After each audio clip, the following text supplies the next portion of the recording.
In this video, I will show you how to set your VPN. So the first thing you can do is go to your browser and type VPN extension. Then click on the first link.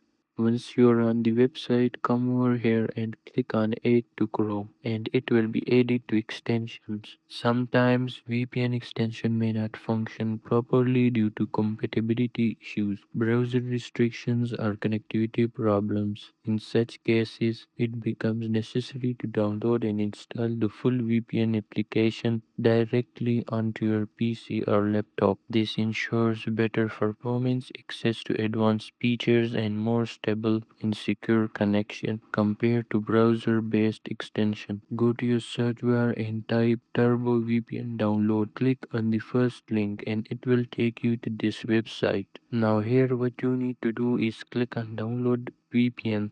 Then go to Windows VPN, scroll down and click on download for PC and it will start downloading the VPN. I have it already as you can see, so that's it for this video guys. Make sure to like and subscribe for more videos. Thanks for watching.